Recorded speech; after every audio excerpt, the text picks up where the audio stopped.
Voilà, Nadine, à toi la parole. Merci, merci messieurs.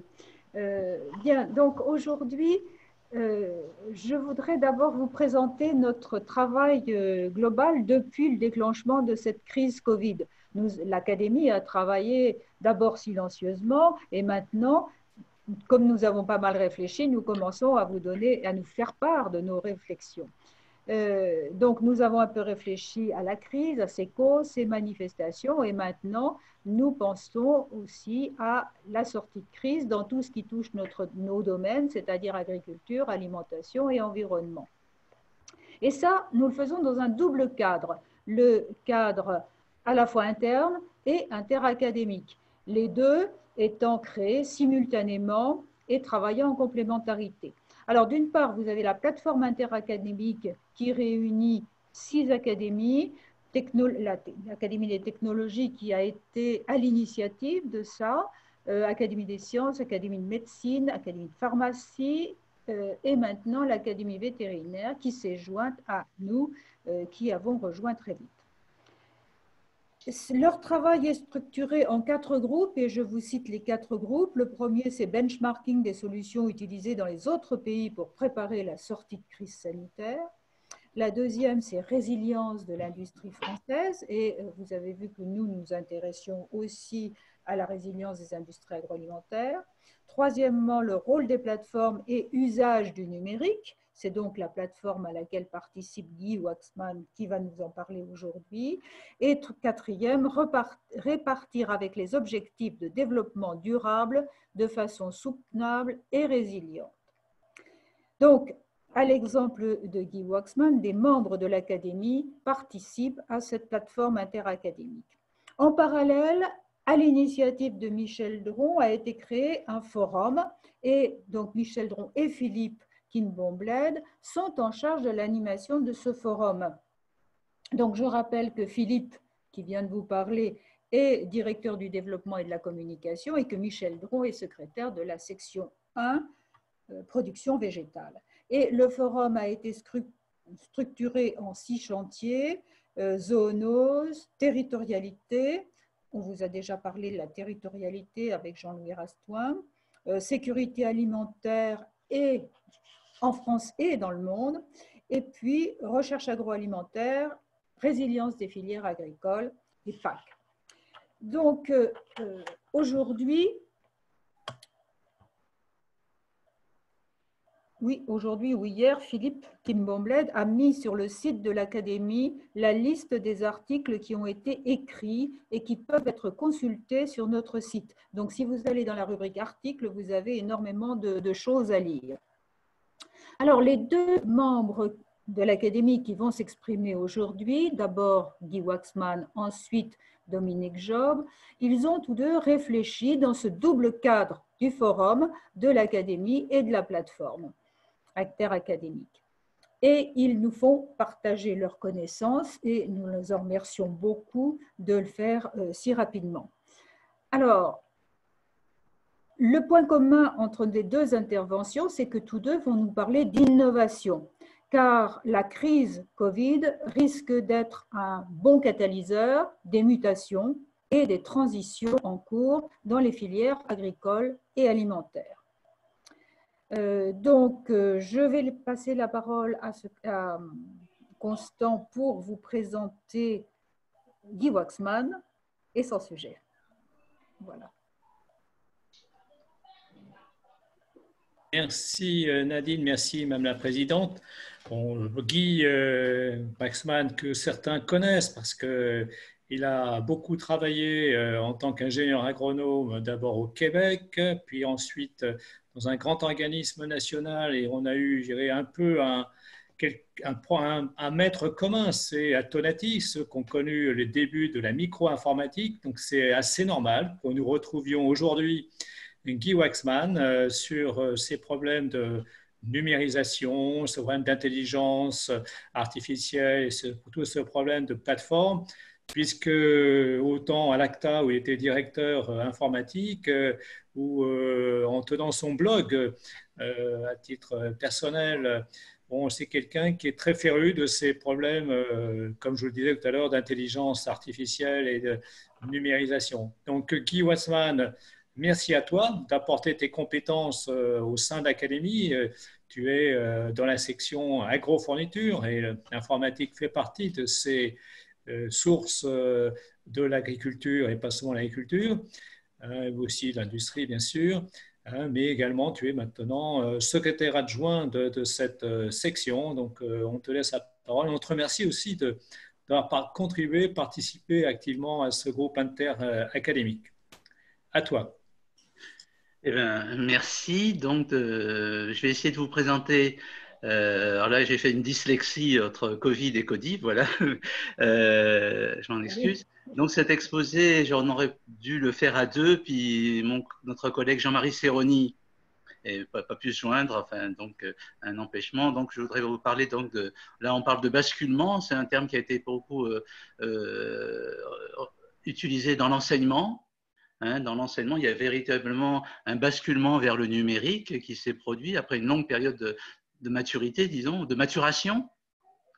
Un basculement également, j'évoquerai aussi ça, je voudrais aussi l'évoquer tout à l'heure en matière de télémédecine.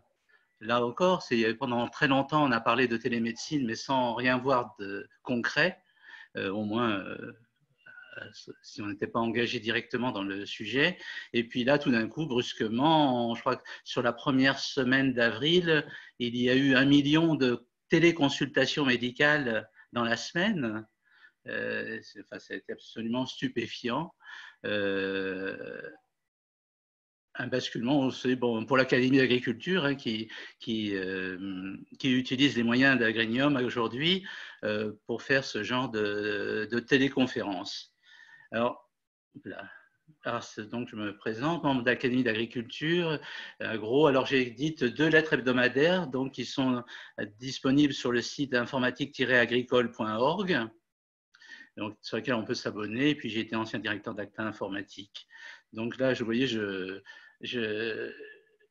me suis mis en photo avec un masque parce que donc, dans mes nombreuses publications, j'ai beaucoup protesté contre le principe de précaution, mais je n'oublie pas que ça n'empêche pas d'être prudent, donc de porter le masque quand il faut.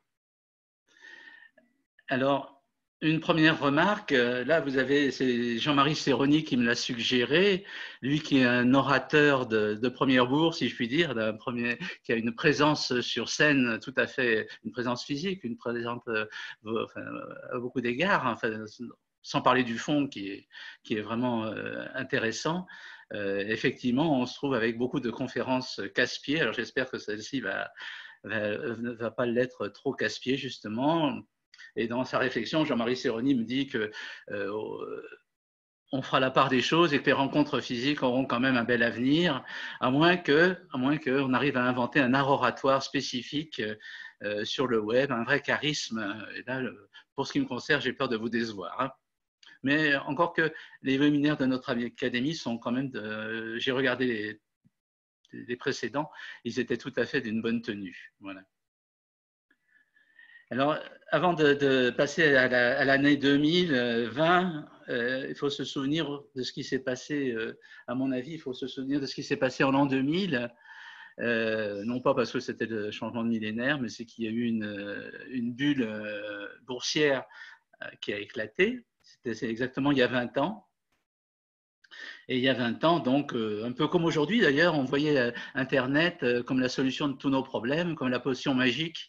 Et là, vous voyez, je me suis adressé à un spécialiste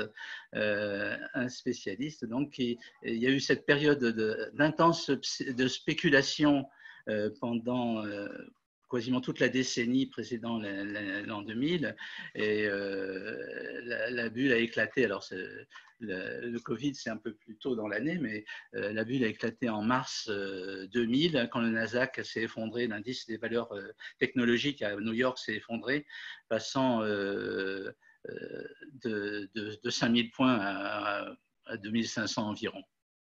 Alors, au vu de, j'ai parlé d'un basculement vers les solutions numériques de toute une grande partie de la société. Bon, alors est-ce que 20 ans après, on se retrouve avec dans les mêmes espoirs, les mêmes incertitudes, c'est celle de notre condition humaine, mais enfin, par contre, on est plus ou moins sujet aux illusions. Voilà, c'est un peu sur ce terrain-là que je voudrais placer cet exposé. Alors, pardon. Donc, avant d'aborder donc l'agriculture, je vous ai dit, je voudrais juste parler de l'enseignement, du télétravail, qui sont deux thèmes. Je vous ai parlé de la télémédecine et on y reviendra aussi. Alors, dans l'enseignement, il y a eu quelque chose qui est vraiment tout à fait remarquable. On en a beaucoup discuté avec l'Académie des technologies. Et pour la première fois, il y a eu un très, très fort intérêt des enseignants. Jusqu'à présent, c'était plus des choix individuels, une curiosité, une passion, certes, mais pas quelque chose de massif. Là, les enseignants ont fait preuve d'une créativité incroyable. Alors, on verra que c'est aussi le cas des agriculteurs qui ont su montrer une capacité d'adaptation tout à fait étonnante. Et alors, on peut dire qu'il y a beaucoup d'élèves qui ont été intéressés. Alors, malheureusement pas tous, hein, parce qu'il y a notamment il y a eu beaucoup de problèmes avec une large partie des élèves qui ont décroché. Mais enfin, il y a eu une grande partie des élèves qui ont bien accroché à cette solution d'enseignement. Alors, bien sûr, les difficultés, on les connaît dans le monde rural, dans le monde agricole et rural, c'est les problèmes de réseau, donc ce qu'on appelle la bande passante, c'est-à-dire la vitesse d'Internet. Le second problème qui s'est trouvé, c'est que tout ce qui était structuré avant, c'est-à-dire les espaces numériques de travail, les sites du CNED avec toutes ses qualités, ou Eduscol, ou le réseau Canopé, les plateformes se sont écroulées sous la demande. C'était tout à fait imprévu, inenvisageable jusqu'à présent, et ils ont dû faire face à cette grande difficulté. Et c'est pourquoi les enseignants, finalement, ont été vers des solutions plus individuelles. Alors, il y a quelque chose auquel les gens ont subi et pas toujours bien vu, c'est tous les problèmes de sécurité. Il y a eu vraiment, pendant toute cette période, c'est pas fini, un tsunami de virus, de virus et d'attaques des sites Internet. Bien entendu, il y avait quand on a 1, 2, 3 enfants, il y avait le problème de l'équipement des familles. Des familles ne sont pas équipées avec 5 ordinateurs. Une famille de 5 personnes n'avait pas forcément 5 ordinateurs. C'est l'évidence même. Et donc, ça a été vraiment une grosse difficulté que le partage des outils. Bon, mais bien entendu, puisque les enseignants ont fait chacun ont fait preuve de créativité, ce qui était formidable. Bon, il y a une grande hétérogénéité, évidemment, dans les supports de formation qui ont été créés, bien sûr. Au niveau de l'organisation, le suivi des élèves a été pas extraordinaire. Et puis, les élèves ont pas toujours été bien informés des ressources dont ils pouvaient disposer. Et à l'heure du déconfinement, écoutez, il y a beaucoup de gens qui réfléchissent à cette expérience qui s'est déroulée là sous nos yeux, à ce qui s'est passé sous nos yeux. Il s'agirait en premier lieu de chacun, mais c'est vrai aussi pour le monde agricole, que chacun puisse rendre compte de son expérience, hein, expliquer ce qui s'est passé, comment il l'a vécu, voilà.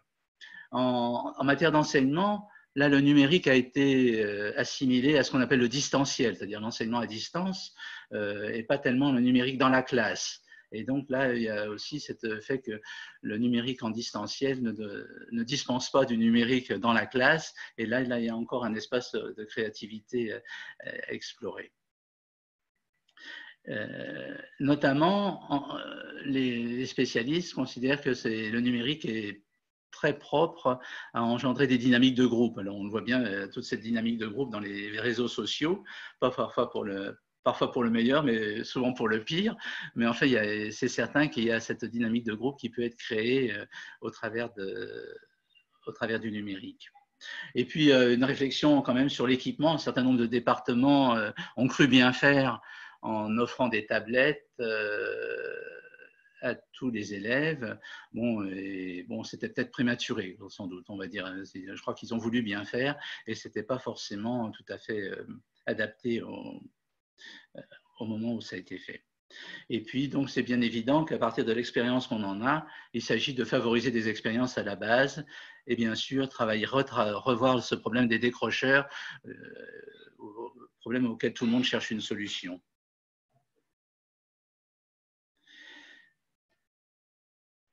Maintenant, un autre grand basculement, donc,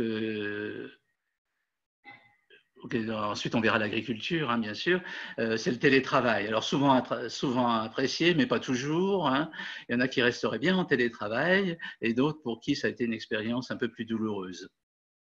Alors de la même façon que dans l'enseignement, les gens ont fait du télétravail avec des outils de bric et de broc, hein, et des échanges erratiques de messages électroniques. D'ailleurs, notre ami Philippe s'en plaignait amèrement des échanges erratiques de messages électroniques qui ne sont pas bien lus, même par moi, je fais un mea culpa. On arrive à en avoir tellement qu'on ne sait plus, on est perdu. Il y a cette overdose de mails dans lequel on est perdu.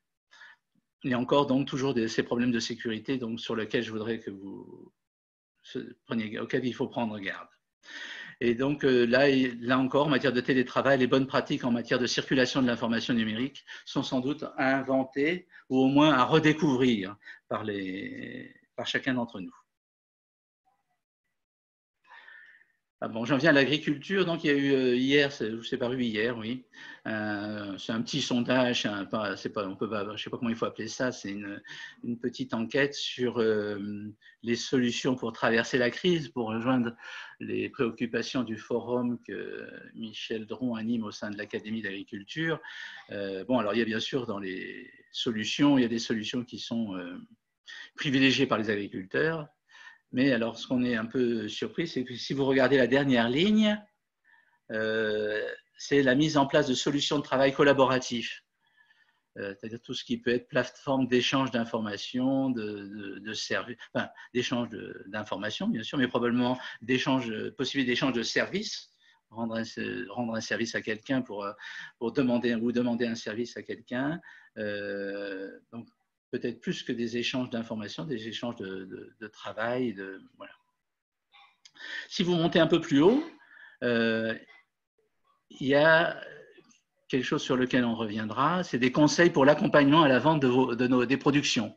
Hein, on verra qu'il y a eu une explosion vis-à-vis des difficultés du marché, de la désorganisation des marchés. Un certain nombre d'agriculteurs se sont tournés vers la vente directe et là, ils ont cherché également, tout ça c'est encore par Internet, hein, cette ligne-là. Donc, vous avez là, c'est 49% des gens qui voient qu'un effort là-dessus serait pertinent. Et puis, si vous remontez encore un peu, juste d'une case, vous avez la mise en place de solutions de communication à distance. Hein, c'est vraiment ça, c'est la gestion de l'information, des solutions quelles solutions permettent de mieux communiquer, de trouver plus facilement l'information pertinente, de s'exprimer de façon plus utile. Enfin, et tout ça, c'est tourné autour des problématiques que je voudrais aborder là-dedans. Vous voyez que donc ce souci et nos soucis, enfin, notre propos correspond à une vraie préoccupation d'un certain nombre d'agriculteurs. Alors, en ce qui concerne donc le premier point, donc c'est le télétravail que je voudrais aborder. Ce télétravail, c'était quelque chose de vraiment nouveau. Hein, c'est à l'occasion de la crise du Covid, les organisations de services aux agriculteurs présentes au niveau départemental ont vraiment adopté le télétravail. De toute façon, il n'y avait que ça à faire, c'était la seule solution qui leur était offerte. Et donc, pour la première fois, en masse, je dirais, l'aide à la comptabilité ou à la finalisation des dossiers fiscaux, l'aide aux déclarations PAC, qui sont quand même un grand sujet du moment. Les dates vont peut-être bouger, mais pour l'instant, c'est quand même un défi appréciable que de faire toutes les déclarations PAC à temps. Ça a été fait beaucoup en télétravail, avec sûrement c'était pas quelque chose de vraiment pensable jusqu'à présent. Et la crise du Covid a changé les choses et le travail à distance devient socialement acceptable. certainement à regret, parce que cette relation des conseillers aux agriculteurs qu'ils conseillent est quelque chose qui est important et pour les uns et pour les autres, en présentiel bien sûr. Donc ils ont dû faire le deuil de la rencontre en tête-à-tête, hein, et pour un travail plus efficace. Alors c'est vrai donc beaucoup d'organisations donc de conseils, chambres d'agriculture, centres de gestion sont concernés, coopératives bien sûr. Et donc là, on voit vraiment l'impact d'Internet sur l'accompagnement des agriculteurs par les techniciens. Et donc, je rappelais quelques dates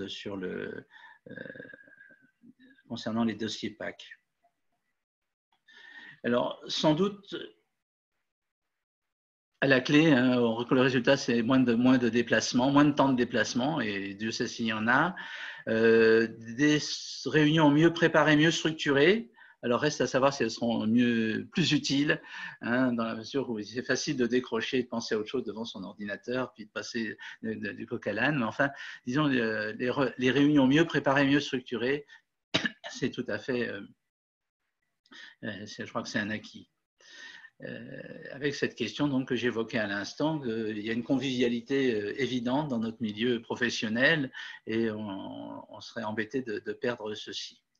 Alors, une question qui se pose en ce moment, c'est qu'il y a un certain nombre d'AG qui ont été de coopératives ou de groupes de développement ou de groupes de tous ordres. On ne sait pas si on peut les tenir. D'ailleurs, en principe, on ne peut pas les tenir, hein, dès qu'on est plus de 10. Est-ce que… Et puis c'est gênant, donc c'est quand même ce sont des organisations qui ont réellement besoin d'un fonctionnement démocratique pour vivre réellement.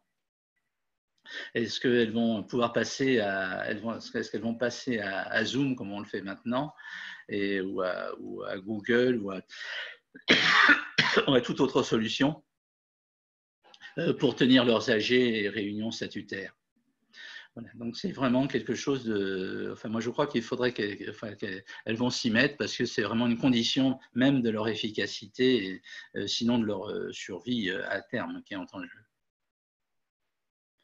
Alors, le deuxième point sur lequel je voudrais aborder maintenant, le deuxième point, donc il y a eu ces pertes de marché. Bon, il y a tout ce qu'on a dit sur l'agneau pascal, les fromages, l'horticulture florale ou maraîchère. La fermeture des marchés a été une véritable catastrophe, hein. J'aurais dû citer le muguet, hein. Je suis un peu désolé pour l'horticulture florale. Et donc, l'idée était de beaucoup de gens était de s'adresser en direct au client final grâce à Internet. Alors, ça s'est fait via les réseaux sociaux, beaucoup, hein, Facebook, Instagram, bien sûr. Hein, tout le monde a pris les commandes sur Facebook, c'est sûr. Et puis, alors là, après, c'est là que les choses ont nécessité à la fois du travail, de la créativité et un effort très, très, très conséquent. C'est la logistique. Hein, soit au travers de Drive, soit au travers de livraison à domicile. Hein. Mais je crois que pour l'avenir, je ne sais pas ce qu'il en sera, parce qu'au fond, tout ça, ça demande un sens du commerce qui n'est pas si commune. Hein. C'est-à-dire, il ne faut pas croire que, enfin, tout le monde le sait, que ce n'est pas parce qu'on a quelque chose d'un beau produit à vendre qu'on arrive à le vendre. Il y a vraiment que produire et vendre, ce sont des qualités, ce sont deux aspects, au plan humain, c'est vraiment assez différent. Et donc, il faudra que… des gens qui ont le sens du commerce vont s'en sortir. Maintenant, pour les autres, ça sera plus difficile. Alors, j'ai cité un certain nombre de sites que vous retrouverez. Il y aura une publication, je crois qu'elle est disponible même sur le site de l'Académie. Au moins son brouillon, enfin, une version préliminaire est disponible. Donc, j'ai cité un très grand nombre de sites Internet et d'organisations. Donc, à Rungis, même Rungis a livré à domicile des produits frais, par exemple. Un certain nombre dans les régions, il y a eu des plateformes régionales de créer.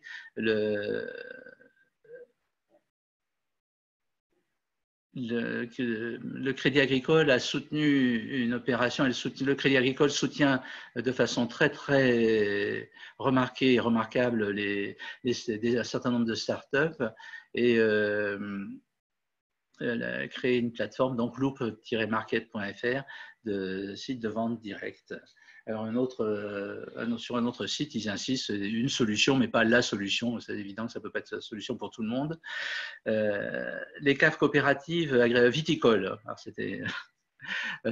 j'aurais dû préciser, se sont mis au drive, on a essayé de le faire savoir par Internet et en réponse au confinement pour livrer des clients en direct. Et puis, il y a vous verrez dans la liste, il y a vraiment beaucoup de solutions techniques, donc il y a l'embarras du choix. Et puis, je cite quand même quelque chose de tout à fait intéressant pour le vin en ligne. Il n'y a pas que le marché français qui s'est effondré, je pense au point de vue viticole. Hein.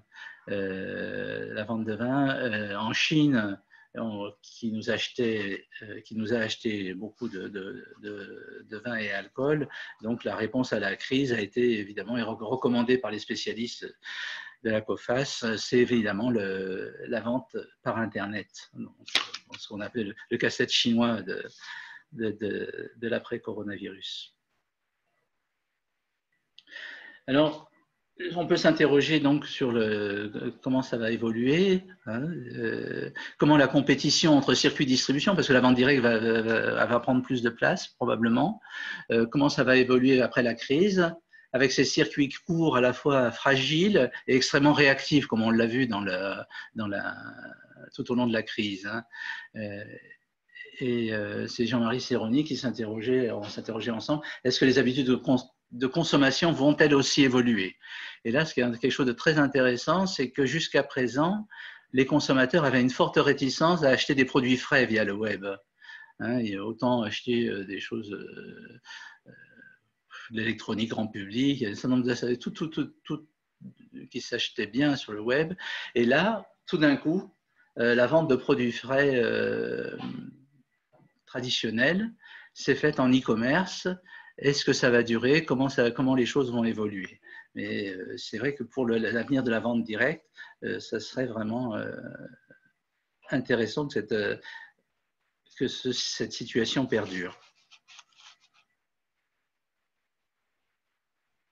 Un autre point, alors là, c'est là, certains d'entre vous le savent aussi bien que moi. Il y a en matière d'intrants agricoles sur Internet, l'achat d'intrants agricoles sur Internet, bon, il n'y a rien de bien nouveau. Hein.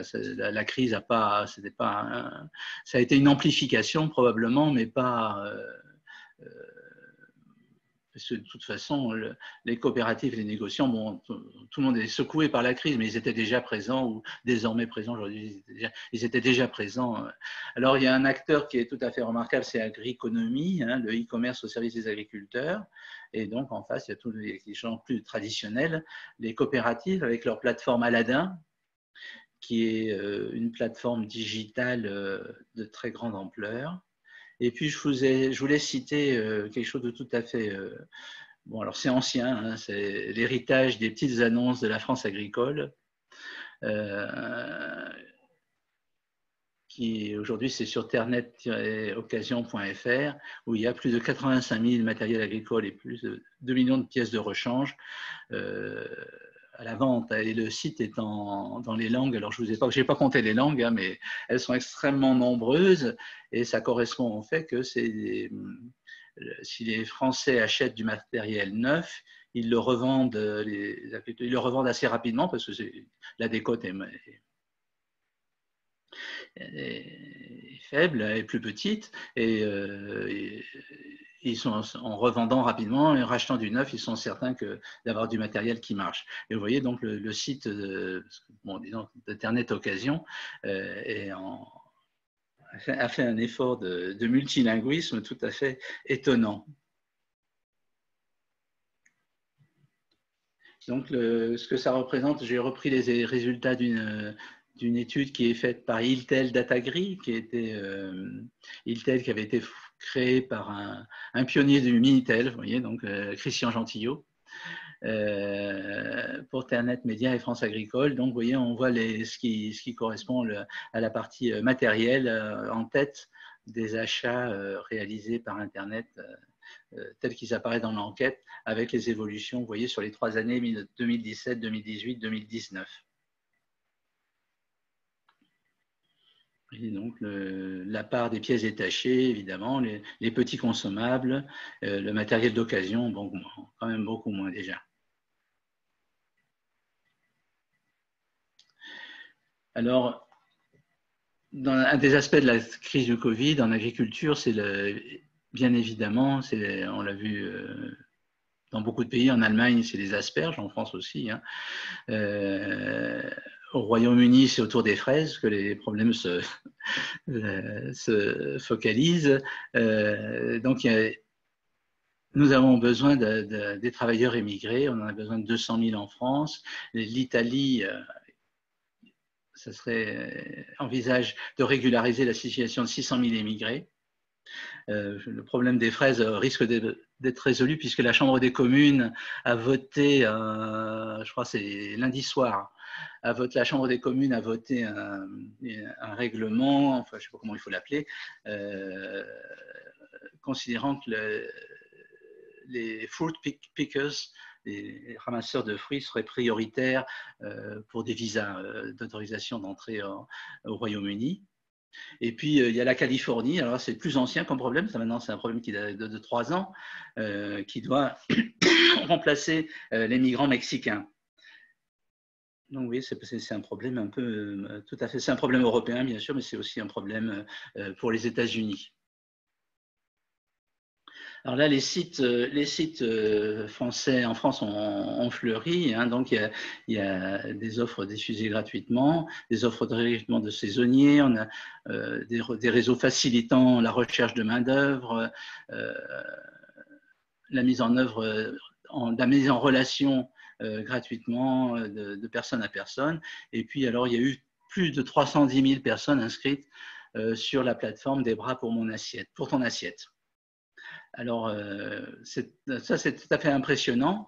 Malheureusement, ça ne s'est pas tout à fait vraiment concrétisé. C'est-à-dire que tant qu'on est dans le monde virtuel, tout allait bien. Et puis, quand il a fallu concrétiser, ce n'était pas si facile que ça.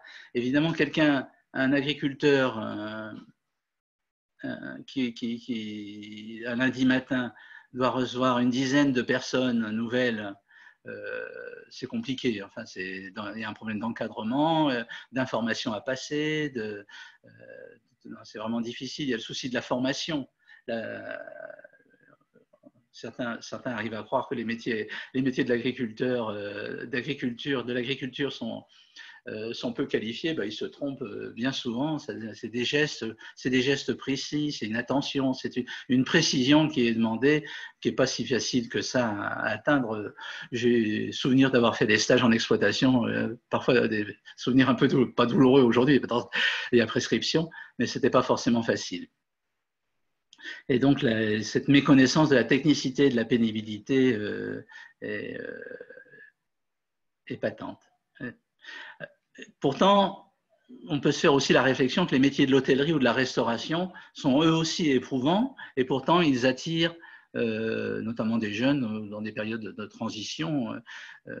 Alors, est-ce qu'il s'agit d'un manque d'attractivité? Alors, c'est possible, hein, puisque on voit en machinisme agricole, on a depuis des années,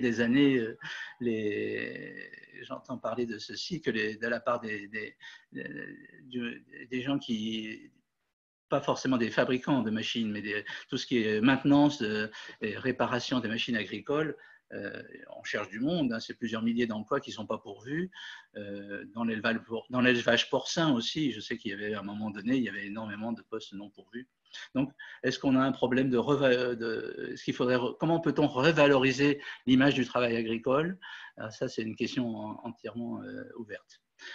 Mais en fait, disons, c'est quand même un succès, cette opération, puisque au fond, ça a permis à deux mondes qui se fréquentent peu de se rencontrer.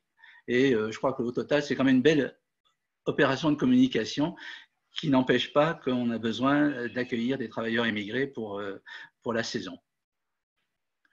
Donc, Maintenant, reste la réponse de la Californie, hein, qui aussi sera probablement notre réponse. En Californie, la solution, c'est la robotisation, hein, qui a été beaucoup mise en avant. Alors, je sais pas, beaucoup mise en avant. Alors, je vous ai mis des photos de différents robots. Voilà, donc je ne vais pas rentrer dans le détail, mais c'est certainement la voie que. Alors, ça suppose des investissements énormes. Bon, voilà, mais je crois que les gens vont en passer par là. J'avance un peu dans mon exposé, sinon je vais dépasser largement mon heure. Alors, en matière de formation à distance, également, il y a des choses qui se font maintenant et qui n'étaient pas, ou qui n'ont pas eu beaucoup de succès, ou qui n'étaient même pas imaginables. Donc là, je vois que mes anciens collègues de l'Institut de l'élevage proposent des formations à distance sur les techniques ovines. Ça a l'air très bien fichu. Et puis, là, j'ai mis deux cours disponibles sur Internet sur les semences et sur la santé des plantes. Je crois qu'ils viennent tous deux de l'école de Rennes. Là, on ne peut pas dire qu'il y a eu un mouvement massif là-dessus, hein, je ne pense pas. Mais je pense que ça va aller les choses. Alors, j'ai déjà évoqué ça, pour le monde rural, c'est quelque chose de vraiment important puisqu'on a ce problème de désert médical. Donc, le succès de la télémédecine a vraiment été quelque chose d'extraordinaire. Et puis, c'est quelque chose d'assez curieux, puisque un des avantages que voient les docteurs, c'est que c'est une solution de filtrage des patients, c'est-à-dire qu'on voit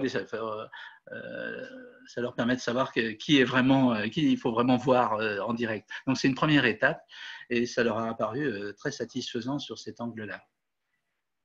Alors, je crois que ça serait important aussi pour le monde rural et agricole et rural, comme on veut, puisque c'est aussi, là, il en va de la santé de nos concitoyens, hein, et ils sont en droit de demander à avoir le haut débit, ou d'avoir un débit correct, quelle que soit la solution, hein, puisque là, il s'agit vraiment d'une affaire, je dirais, de santé publique.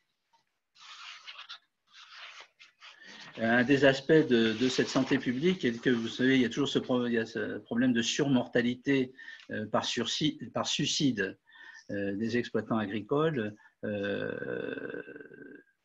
On sait par ailleurs qu'il existe des solutions de soutien psychologique qui se faisaient par Skype ou n'importe. Faire Skype pour faire du soutien psychologique, c'est très bien. Par Skype, c'est bien, encore faut-il qu'il y ait la liaison Internet qui va bien. Et je crois que là encore, il faut que le monde rural et agricole insiste pour que des solutions, il y en existe, hein, plus ou moins, les investissements peuvent être considérables, mais pas toujours, hein, pour qu'on puisse rompre cet isolement qui peut conduire à des décisions fatales. Et puis, pour l'anecdote, puisqu'on parle de télémédecine, le décret vient de paraître, les vétérinaires sont autorisés à réaliser des consultations à distance. Alors ça va abuser, je m'excuse. Et donc, c'est un dispositif expérimental qui va être évalué en 2021. Et donc, ça couvre à la fois une téléconsultation, une télésurveillance. Alors, la télésurveillance existe au sein de l'exploitation, hein. Il y a certaines exploitations qui ont des caméras dans l'étable pour voir, permet d'écouter ce qui s'y passe et de voir s'il y a un vélage qui se met en route. Enfin, voilà. Mais ça serait un peu étendu jusqu'à chez le vétérinaire. Et donc, une téléassistance médicale au besoin. Alors, en termes de sociabilité, il y a vraiment c'est quelque chose auquel les agriculteurs sont extrêmement sensibles. Hein.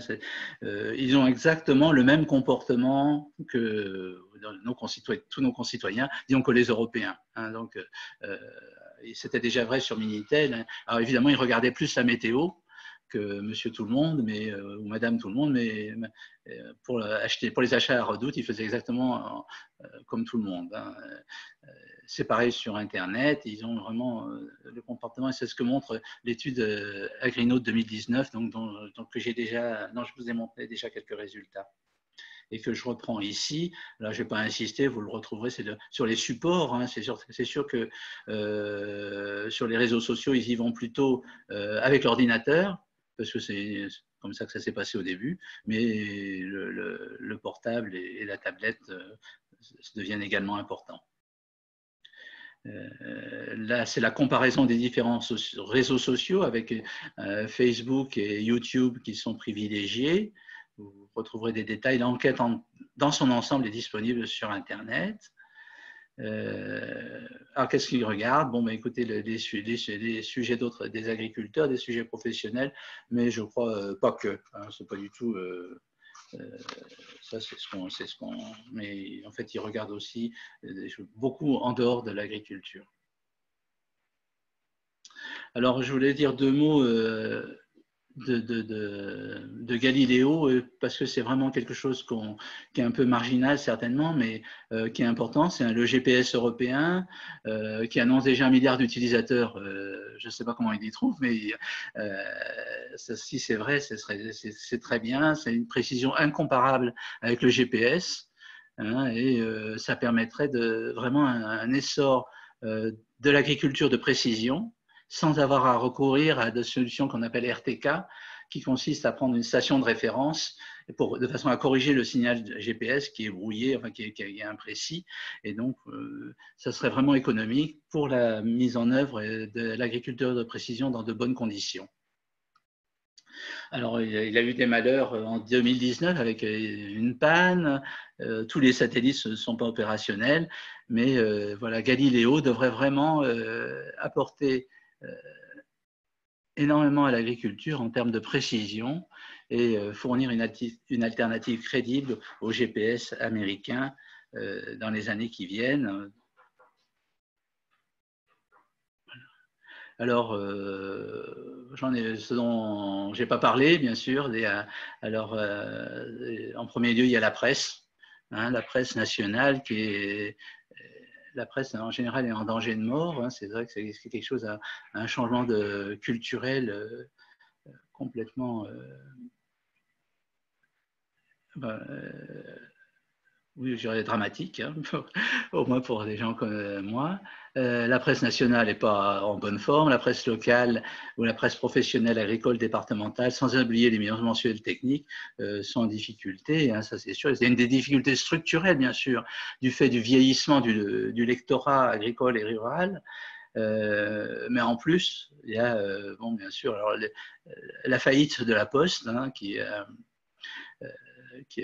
n'a pas distribué les journaux pendant la crise, les fermetures en ville, les fermetures des kiosques, les problèmes d'impression, l'effondrement de la publicité.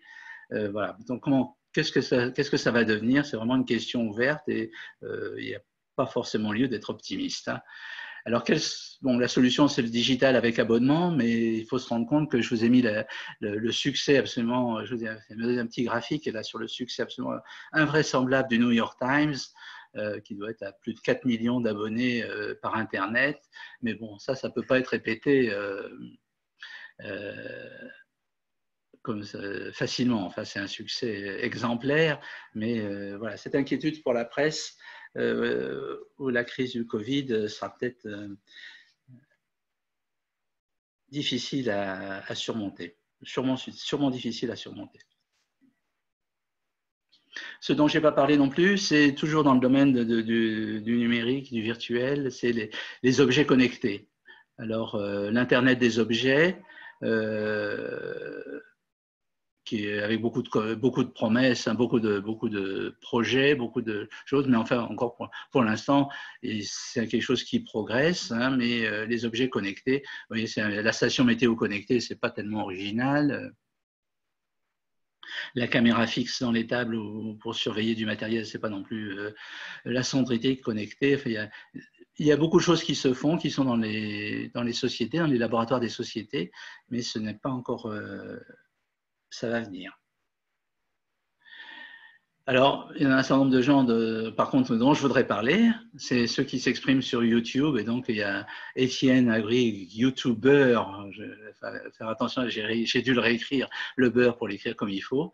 Et donc, il y a un certain nombre de vidéastes agricoles qui présentent à la fois leur métier, leur expérience professionnelle, un atelier, enfin, une réparation d'une machine de façon tout à fait impeccable, avec un sens de l'animation, une chaleur, enfin vraiment tout ce qu'il faut pour communiquer sur leur métier. Alors, il y a cet agriculteur de laine hein, qui se filme. Alors lui, il était même bien amusé puisque j'ai fait du soutien scolaire en mathématiques à des élèves en difficulté, qui se filme sur son tracteur, qui s'est filmé pendant la crise pour des leçons de maths aux élèves confinés. Alors, je ne sais pas si ça a bien marché, mais enfin, c'est vraiment bien fait.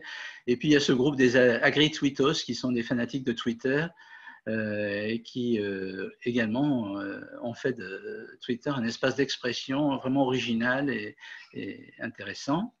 Et puis, je cite des artistes musiciens auvergnats, Oiseau, que je vous recommande d'écouter et qui doivent leur succès à Internet. Hein. Bien sûr, sinon je ne l'aurais pas. Voilà. Alors, le sujet qui fâche, ça sera pour en terminer avec ce petit exposé, c'est la vitesse, la bande passante, on y revient. Alors, c'est sûr que Internet est disponible partout, mais il n'y a que 2/3 des logements qui sont éligibles au très haut débit actuellement, et la moitié sont éligibles à la fibre optique. Pour les zones rurales, ce n'est pas facile. Elles doivent se contenter. Vous voyez, 7000 communes sont partiellement couvertes en fibre optique avec de l'Internet très haut débit. Et inversement, 29 000, essentiellement en zone rurale, doivent se contenter de la DSL et encore avec une connexion limitée. Et ce qui est embêtant, c'est que l'Internet par satellite n'a pas vraiment trouvé sa place. Alors, malgré le soutien des régions hein, qui ont fait beaucoup d'efforts pour le soutenir pour les gens qui sont isolés, mais sans vraiment succès. Alors, il y a ce qu'on appelle maintenant l'Internet radio qui pourrait constituer une alternative, mais là, c'est encore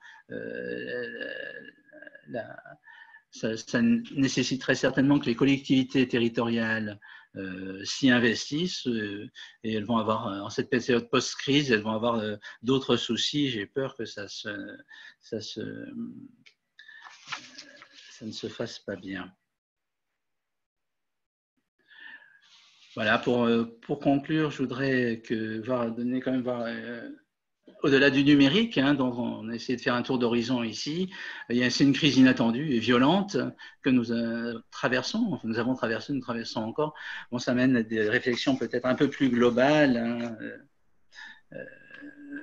sur notre économie. Un peu, c'est ce qu'évoquait notre présidente Nadine Vivier. En matière d'approvisionnement, la question de la proximité est un peu une tarte à la crème. L'expression est de mon ami Jean-Marie Serroni.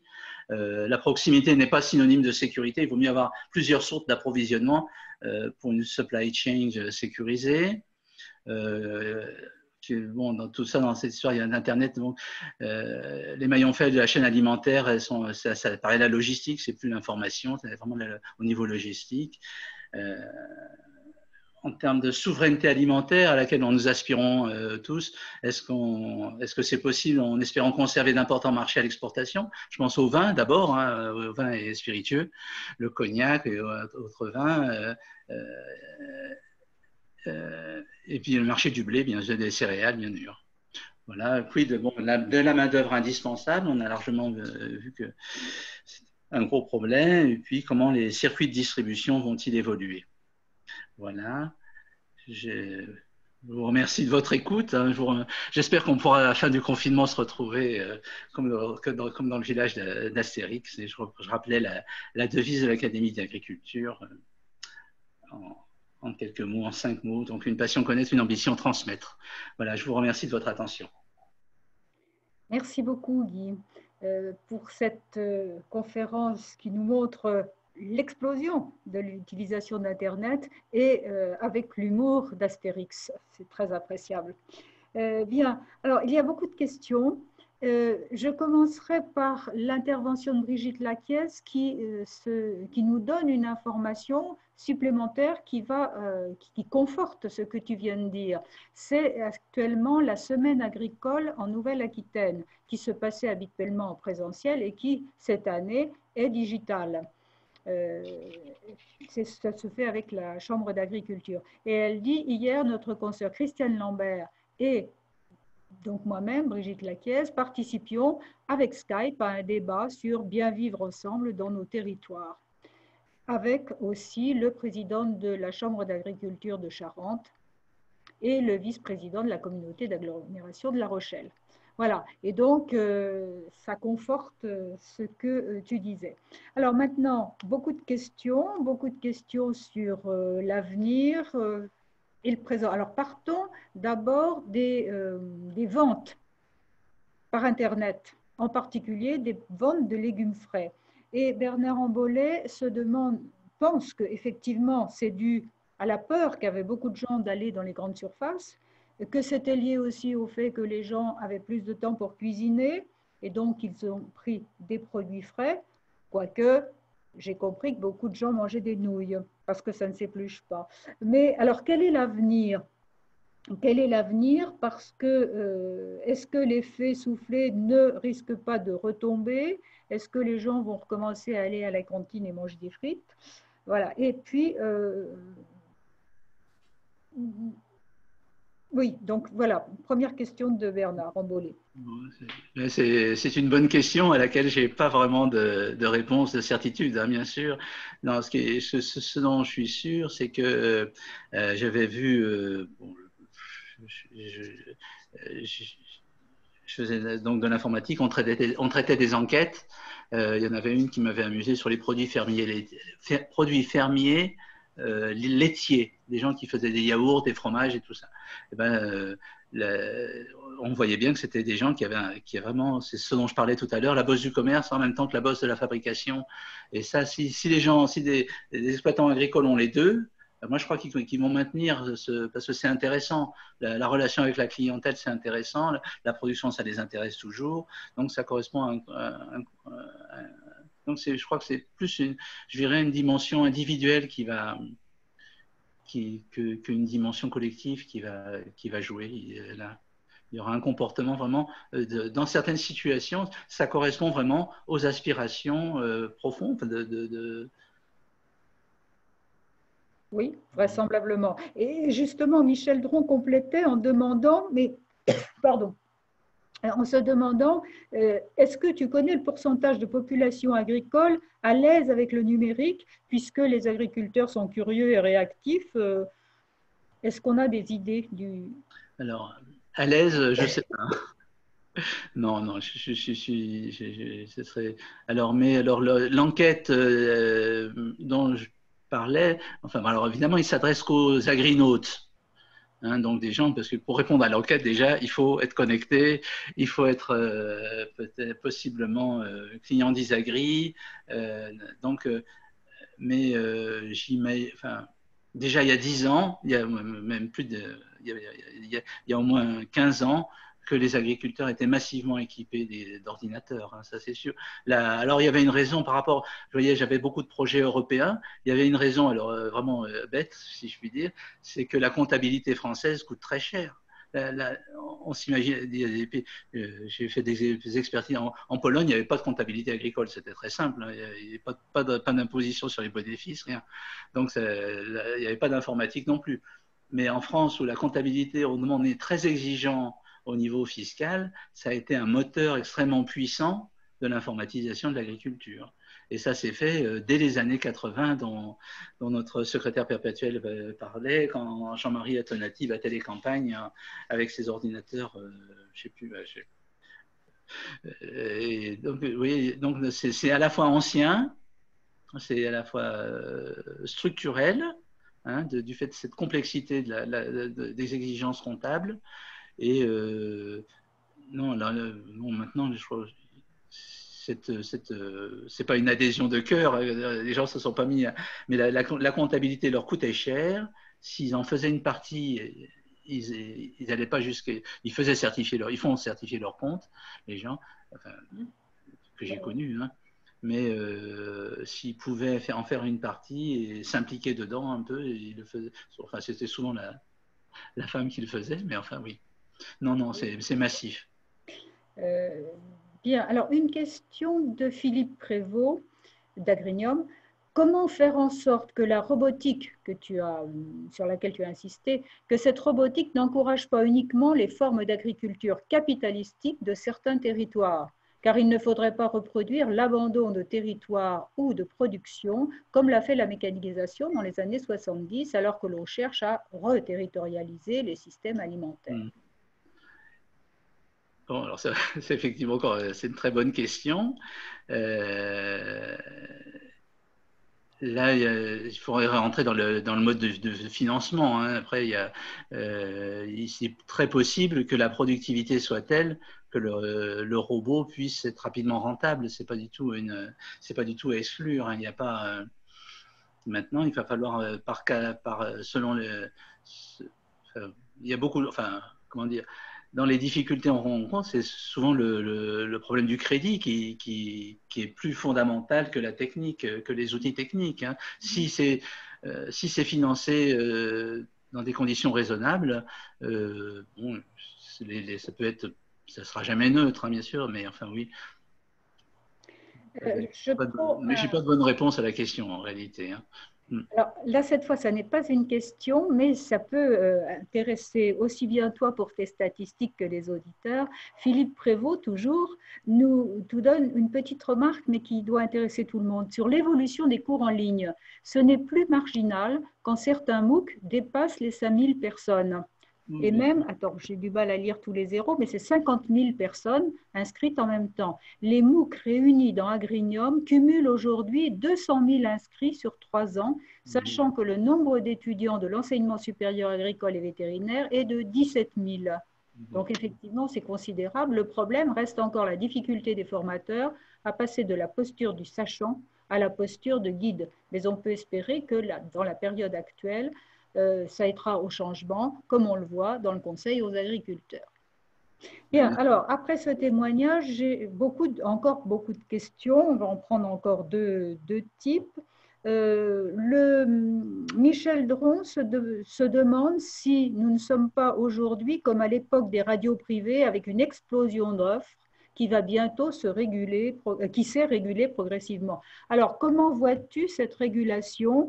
Quels en seront les critères de réussite dans le web agricole? Si je me réfère à ce qui s'était passé au moment de l'informatisation dont parlait Constant Lecoeur, notre secrétaire perpétuel, dans les années 80, on arrivait à presque une centaine de sociétés qui faisaient des offres de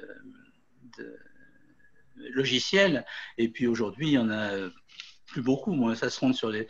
Alors, il y a toujours les startups. Hein, il y a nouveau une vague de startups, et c'est un marché qui est amené à se concentrer. La difficulté du métier, je dirais, c'est de base la distribution, la commercialisation. Hein, la commercialisation coûte très cher. Et donc, ça pousse à la concentration. La remarque de Michel Dron est tout à fait pertinente. Hein.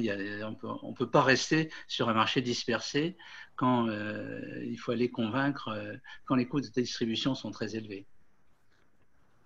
Oui, alors, la question qui revient toujours et qui est quand même fondamentale, c'est, rappelle André Fougeroux, c'est: a-t-on une idée de l'augmentation des gaz à effet de serre liée à l'augmentation de l'utilisation d'Internet pendant ce confinement? Parce qu'on vous dit c'est génial, le confinement, ça a fait diminuer la pollution.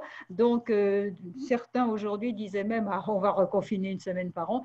Bon, et on oublie de faire le compte de l'émission de gaz à effet de serre par l'utilisation d'Internet. Qu'en penses-tu? Il paraît que les gens qui ont fait des calculs, mais bon, alors ils disent que c'est la troisième, au niveau mondial, c'est la troisième source enfin, si on considère Internet comme un pays, il serait le troisième contributeur à la fabrication de gaz à effet de serre. Donc effectivement, la question mérite d'être posée. Bon, après ça, je ne sais pas quelles conséquences pratiques on va en tirer, parce que c'est pas pour ça que les gens vont utiliser moins Facebook, c'est pas pour ça ils vont utiliser. On aimerait bien que certains utilisent moins Twitter, par exemple, mais ils vont continuer. Hein, faut pas trop leur en demander. Non, c'est une considération dont je vois bien tout l'intérêt, toute la pertinence, mais maintenant les conséquences pratiques, je les sens pas tout à fait. En même temps, je peux ajouter, Guy, que en même temps qu'on dit que c'est un gros consommateur d'énergie, ce sera un équivalent du troisième État, la consommation d'énergie, il est passé du 4e au 3e en un an. Hein, donc, c'est quand même une progression importante, mais on a aussi des techniques qui utilisent moins d'énergie, moins consommateurs d'énergie, notamment dans les stockages de données, parce que c'est le stockage de données qui en consomme beaucoup. Hein, mais il faut se souvenir quand même que le premier ordinateur fonctionnait avec des lampes qui s'allumaient, qui s'éteignaient, hein, parce qu'on a toujours du binaire, hein, et que c'est normal qu'on ait encore ces consommations d'énergie. Alors, il faut voir d'une part comment réduire et comment trouver d'autres sources d'énergie que les énergies fossiles. Bien, alors nous arrivons au bout de notre temps, donc je vous propose une dernière question qui porte sur la main-d'œuvre agricole. Et ça regroupe plusieurs personnes qui en ont parlé, où Michel Dron voit ce gros problème. Brigitte Lacaisse dit, mais finalement, ça permettrait à la main-d'œuvre qui va là de connaître un peu mieux et de voir l'importance du travail fourni pour payer, et où Christine King se demande comment on pourrait valoriser, reconnaître le savoir-faire de ces saisonniers. Voilà, donc ce problème des saisonniers dont on a besoin. Alors, bon, alors là, encore, je salue la question. Hein, je veux dire, j'ai pas moi, ça dépasse un peu mes compétences dans le numérique, quand même. Moi, je voudrais quand même référer à ce que je vous disais tout à l'heure sur les vidéos. Donc, il y a Étienne, le YouTuber, comme il dit, et qui décrit vraiment de façon très détaillée, je sais pas, je ne veux pas donner des exemples, mais vraiment des opérations d'une technicité avec un savoir-faire. Enfin, vraiment, je crois qu'en montrant, il n'y a qu'en montrant, et comme le font les vidéastes dont je parlais tout à l'heure, que les gens se rendront compte de toute la technicité qui est exigée, qui est demandée, qui n'est pas rémunérée très correctement, bien sûr, mais qui est exigée par l'agriculture d'aujourd'hui. Enfin, ça a toujours été un peu comme ça. Il y a des tours de main qui sont difficiles à attraper, difficiles à maîtriser. Mais il y a aussi énormément de connaissances et énormément de savoir-faire technique. Bien, eh bien, je crois que nous sommes obligés d'arrêter là. Merci beaucoup, Guy. Et nous n'avons pas fini notre après-midi. Nous reprenons à 4 heures. Non, attendez, pardon. Si, c'est ça, à 4 heures, avec la conférence de Dominique Job qui nous fera découvrir comment une plante peut être adaptée à la production de produits biopharmaceutiques et peut-être même de vaccins. Donc, une autre innovation. Donc, merci. Merci Guy, merci messieurs, et à tout de suite alors.